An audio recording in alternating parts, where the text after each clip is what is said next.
Hare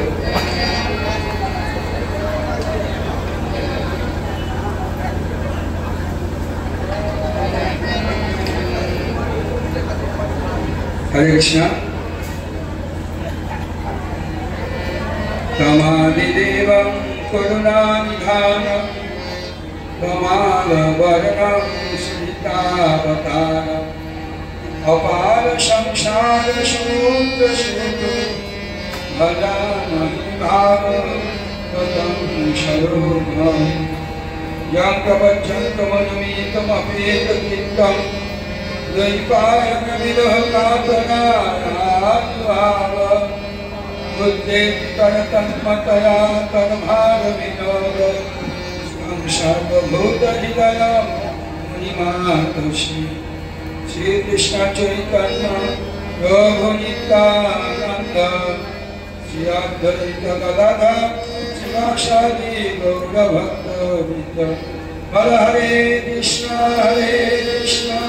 Krishna Krishna Hare Hare Hare Rama Rama Rama Hare Hare Yadurasma Bhagavatam Ki Chapratham Bhagavanata Guru Bhagavatam Nityare Radha Krishna Vishnupada Ashtadashada Srishmat Bhaktivedanta Sri Narayana Goswami Guru Maharaj Atma Charane Dhandavat Koti Pranam Gyapon Karchi अथवा व्यासमंच उपस्थित अष्टदश भक्तिवेदांत कृष्ण महाराज चरणे अनंत निरंतर प्रणाम ज्ञापन करी सभाते उपस्थित समस्त वैष्णव मंडली ताদের चरणे यथाचित दंडवत प्रणाम तो गुरु वैष्णवদের अनुमते আমরা শ্রী চক্রতীর্থ গৌরীয় মঠে পূজ্যপাদ ভক্তিবেদান্ত বনবসী মহারাজের अनुगत्य आज के माने भागवत कथा सप्ताहे सप्तम दिवस भागवत कथा श्रवण करे चलेছি तो गतकाल মনে হচ্ছে গিরিরাজ অনেক উৎসব হয়েছিল নাকি যাই হোক শ্রীমদ্ ভাগবত অমর পুরাণ শ্রীমদ্ ভাগবত এর মাহাত্ম্য আমরা প্রথম দিন শ্রবণ করেছিলাম পেতু পীড়া বিনাশিনী শ্রী ভাগবত কথা মুক্তি অর্থাৎ ভাগবত কথা শ্রবণ করলে প্রেত জনি থেকেও জীব মুক্ত হয় আবার সুখদেব গোস্বামী এবং পরীক্ষিত মহারাজ একজন ভাগবতের প্রবক্তা আর একজন ভাগবত বক্তা এক ভাগবত শ্রোতা দুজনেই ভগবানের প্রিয় ভক্ত কিন্তু এই ভাগবত কথা শ্রবণ করার ফলে পরীক্ষিত মহারাজ গোপীপ্রেম প্রাপ্ত করেছিলেন অর্থাৎ ভগবানের গোলকধাম প্রাপ্ত হয়েছিল ঠিক সেই সুখদেব গোস্বামী যিনি ব্রহ্মজ্ঞানী ছিলেন পিতার মুখ থেকে পুনরায় ভাগবত কথা শ্রবণ করে তিনি ভাগবত কথার অধিকারী হলেন তিনিও ভাগবত কথা কীর্তন করে তিনিও গোপীপ্রেম লাভ করেছেন ওখানে আমরা আত্মদেব ব্রাহ্মণের উপাখ্যানেও দেখেছি গোকর্ণ উপাখ্যানেও দেখেছি কিভাবে ভাগবত কথা কীর্তন করার মধ্য দিয়ে জ্ঞান আর বৈরাগ্য নিজের স্বরূপে প্রাপ্ত করে ভক্তিদেবীর সহিত হরিদ্বারে এই ভাগবত কথার সঙ্গে আবির্ভূত হয়েছিলেন কালের প্রভাবে জ্ঞান ও বৈরাগ্য নষ্ট হয়ে যাচ্ছে ভক্তি দেবীও ধীরে ধীরে ভক্তের হৃদয় থেকে অদৃশ্য হয়ে যাচ্ছে এটা ভাগবত মাতা শ্রবণ করেছি বৃন্দাবনে এসেও সে ভক্তি দেবী স্বরূপ প্রাপ্ত হয় নাই কিন্তু যখন হরিদ্বারে সত্যকুমারে ভাগবত কথা কীর্তন করলেন তখন ভাগবত কথার সমাপ্তির সঙ্গে সঙ্গে ভক্তি দেবী জ্ঞান আর বৈরাগ্যের সঙ্গে আবির্ভূত সেখানে প্রকট হলেন এবং তার ফলস্বরূপ কি হয়েছে অথ বৈষ্ণব চিত্তেষু দৃষ্টা ভক্তি অলৌকিকম নিজ লোকম পরিত্যাজ্য ভগবান ভক্তবৎসল ভগবান গোলক বৃন্দাবন থেকে তিনি ওই স্থানে প্রকট হয়ে ভাগবত নিত্য কীর্তন করেছিলেন এটা ভাগবত কথা মাহাত্ম্য বলা হয়েছে অর্থাৎ ভক্তি এমন এক বস্তু যা ভক্তের হৃদয়ে আবির্ভূত হয়ে ভগবানকে পর্যন্ত নিজের দিকে আকর্ষণ করে। সেখানে জ্ঞান আর বৈরাগ্য অতি তুচ্ছ বলে বলা হচ্ছে। তিনি জ্ঞান ও বৈরাগ্য স্বরূপে অধিষ্ঠিত হলে ভক্তিদেবী হৃদয়ের মধ্যে অটোমেটিকভাবে প্রকাশিত হয়। এবং তারপরে আমরা প্রথম স্কন্ধ থেকে শুরু করে দ্বিতীয়, তৃতীয়, চতুর্থ, পঞ্চম, এখন দশম স্কন্ধ পর্যন্ত যে ভাগবত আমরা শ্রবণ করেছি, সেখানে শুদ্ধ ভক্তের মহিমা কীর্তন করেছে ভাগবতের বিভিন্ন প্রসঙ্গে। যেমন প্রথম স্কন্ধে কুন্তী দেবী আর দ্রৌপদীর মহিমা প্রথম স্কন্ধে বলা হয়েছে। তারপরে কলি যখন প্রবেশ করে পরীক্ষিত মহারাজের রাজ্যে, তখন পরীক্ষিত মহারাজ কলিকে আশ্রয় দেয় নাই, কিন্তু কলি চতুর ছিল আর পাণ্ডবরা শরণাগত বৎসর ছিল। তাই কলি দেখলো পরীক্ষিত মহারাজ চরণে আশ্রয় নিলেই তবে আমার এখানে জায়গা হবে। তখন পরীক্ষিত মহারাজ চরণে আশ্রয় নিল, বলে আমাকে কিছু থাকার জায়গা নেই। তখন পরীক্ষিত মহারাজ চারটা বস্তুর মধ্যে কলিকে থাকতে জায়গা দিয়েছে। এটা শ্রীমদ্ ভাগবতের প্রথম স্কন্ধের শেষের দিকে রয়েছে। সেখানে বলা হচ্ছে অপরিচিত তদা তস্মিন স্থানানি কলহ দদৌ দুতম কারণ শোনা যত অধর্ম চতুর্বিধা পুনশ্চ যাচ মানায় যা তৈব মাদা প্রভু। তার মানে হচ্ছে চারটে বস্তুর মধ্যে কলি আছে, দুটো ক্রিয়া, অবৈধ সঙ্গ, আর একটা কি জীব হত্যা। এই জন্য এই চারটে নিয়ম পালন করলেই তবে গৌরী বৈষ্ণব দীক্ষা নেওয়ার অধিকার দেওয়া যায়। এবং সোনার মধ্যে কলি থাকে, সেই জন্য কলি রাজ্য,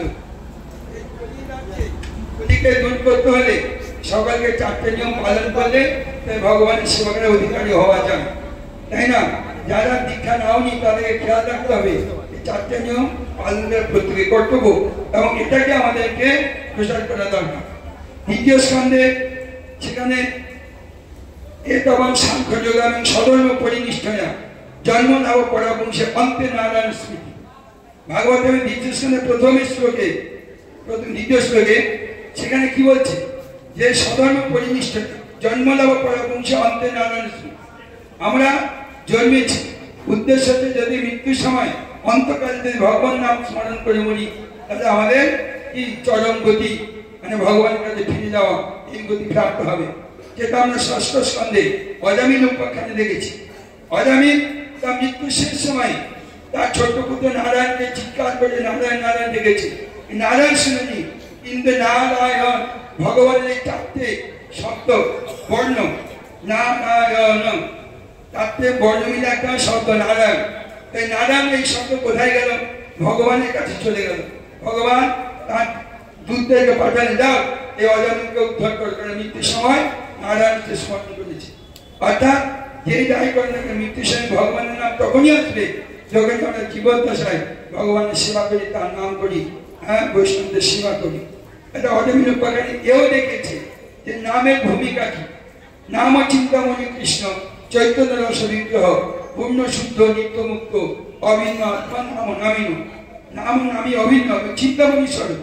তুমি যা চাইবে নামের কাছে তাই পাবে।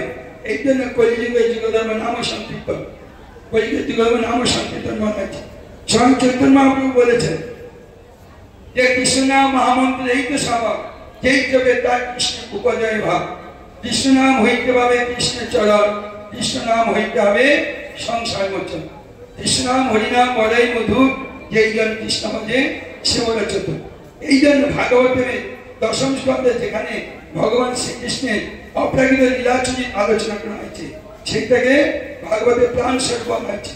বিশেষ করে ভাগবতের 5টা অধ্যায় থেকে লাস্ট 5 অধ্যায় বলা হয়, সেখানে রাধা কৃষ্ণের সর্বোত্তম যে প্রেম লীলা যেটা রাশিদার মধ্যে সংগঠিত হয়েছিল, সেখানে তার ব্যাখ্যা করা হয়েছে।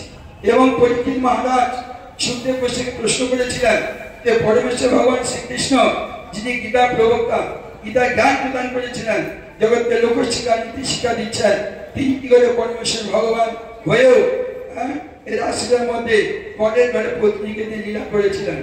তো সুখদেব গোস্বামী বললেন প্রশ্নটা উত্তম করেছে, কিন্তু তেজীয় সব নদোষ হয়, তেজি ব্যক্তি কোনো দোষ ব্যক্তি নেই। দ্বিতীয় হচ্ছে ভগবান শ্রীকৃষ্ণ যে জগৎ স্বামী, প্রত্যেকের হৃদয়ে তিনি পরমাত্মা রূপে বিরাজ করছেন। সেখানে ভগবান শ্রীকৃষ্ণ যদি প্রত্যেকের পরমাত্মা রূপে বিরাজ করেন, তাহলে তিনি প্রত্যেক পুরুষের শরীরে রয়েছেন, নারীর শরীরে রয়েছে। আবার সেই পরমাত্মা শ্রীকৃষ্ণ এখানে রাসলীলা ইয়া করছে। এখন তার ভগবানের ক্ষেত্রে সেখানে কোনো দোষ নেই।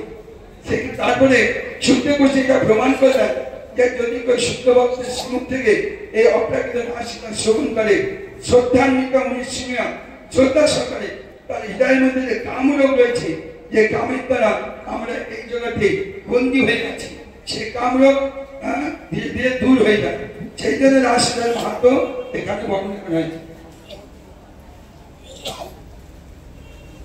এইভাবে পুরো শ্রীমদ ভাগবতমে ভগবানের মহিমা ভক্তি মহিমা কীর্তন করা হয়েছে। অন্যান্য যত গ্রন্থ রয়েছে তার মধ্যে শ্রীমদ ভাগবতম হচ্ছে শ্রেষ্ঠ।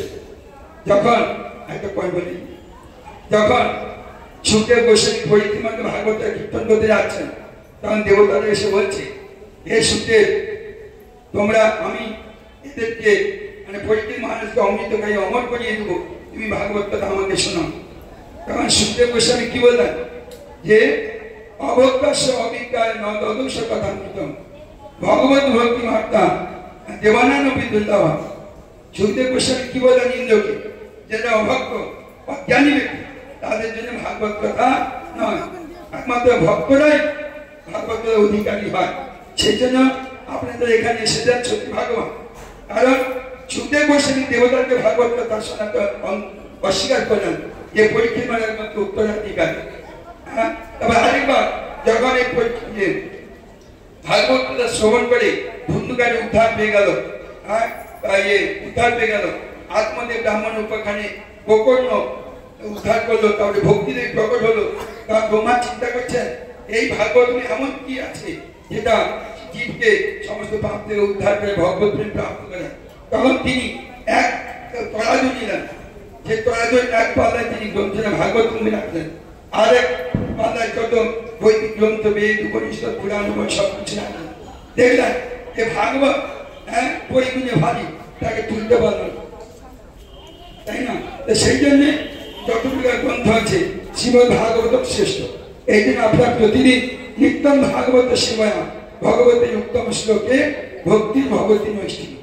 যদি প্রতিদিন এই ভাগবত কথা শ্রবণ করেন, কীর্তন করেন, দেখবেন ধীরে ধীরে আমাদের হৃদয়ের মধ্যে যে বহু জন্মের কামনা বাসনা হৃদয়ের মধ্যে মানে খুঁজে খুঁজে আমাদেরকে খাচ্ছে, আমাদের জন্ম মৃত্যুর চক্রে খালি খাওয়াচ্ছে। যদি নিত্য ভাগবত শ্রবণ করি, কীর্তন করি, তাহলে আস্তে আস্তে আমাদের মধ্যে হৃদয় দূরে আমরা হৃদয়ের মধ্যে প্রেম ভক্তি লাভ করতে পারবো। বলে গ্রন্থরাজ শ্রীমদ ভাগবতম কি সুপরীক্ষী সংবাদ কি জয় ভক্তি বেদান্ত গোস্বামী মহারাজ কি, গৌর প্রেমানন্দে হরি হরি।